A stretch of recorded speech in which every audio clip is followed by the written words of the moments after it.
Okay, this is actually a part 3. Here's my overarching question. In a matter of saving time, I'm going to ask you just to read it.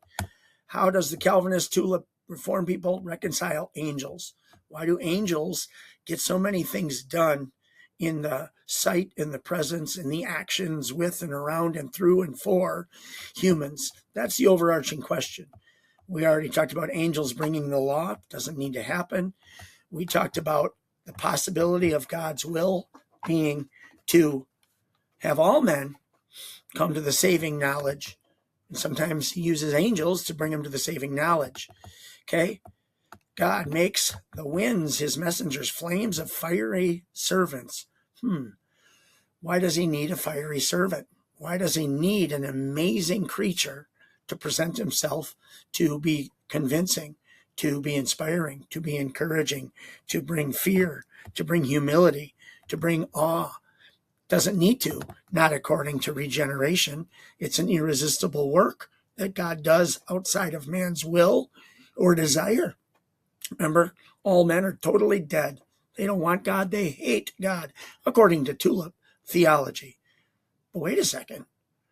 Then why send an angel if you're going to regenerate them and change their heart and make it a heart of flesh and remove the heart of stone?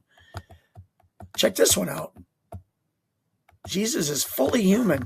Does he really need angels to tell him truth?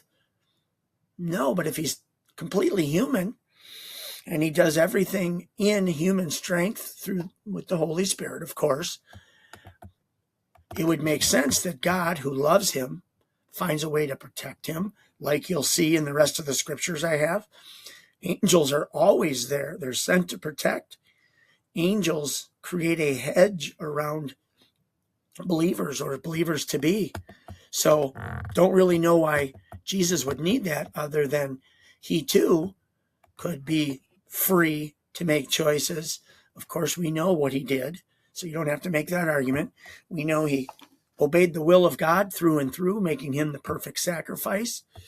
What about this? What about Daniel? Wasn't he a Christian? Didn't he have the Holy Spirit on him, around him, leading him, guiding him? What did he need angels for? God could have just predetermined that the lions wouldn't eat him. But nope, the angels came and closed their mouths. And why would an angel have to come and encourage Daniel, one of the greatest Christians in the Bible? One filled with total doctrine. One that had faith beyond faith. Why encouragement from angels? Doesn't make sense, other than Daniel too had free will and could have chosen against God's will. And he was getting weak and downcast and downtrodden and wearied. But God said, you know what'll work? Send an angel. The angel's going to be pretty cool, and that's going to reinvigorate my free will creature named Daniel, and thereby he will follow through. That's what I'll do. I don't have to meticulously write a decree in eternity past to send an angel down at the time that Daniel isn't really wearied. I'm just going to make him look like he's wearied by decree, then send an angel just to confuse the Bible reader. Doesn't make sense. What about more Daniel? You know, if this message was supposed to get to Daniel and there isn't free will, why was Gabriel on his way and got hung up with the dark forces, the spirits of the air, the king of the thrones, the rulers, authorities? He got stuck for 3 weeks, 21 days, right here in verse 13, 21 days. Right there, 21 days he got hung up, and then Michael, the archangel, had to come and help. That's weird. First of all, why would God decree that? Again, the Tulip answer is going to be dumb, in my opinion. Your answer is going to be, that's just the way God wanted to do it. Well, okay, that is the way God wanted to do it. Why record it? We don't need to know. It helps us none as born-again Christians who already have everything written in stone. I don't get uplifted by this story. I don't have hope in this story. I don't see a weary human named Daniel being faithful and true and waiting when times are tough. right? How many times are we told to wait on the Lord, or remain in the Lord?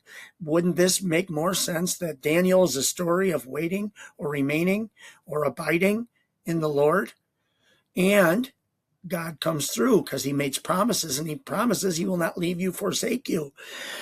For a free will, all of that makes sense.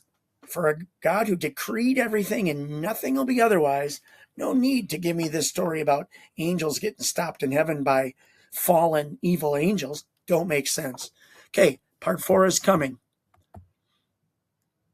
Head scratchers abound, angels end part 3.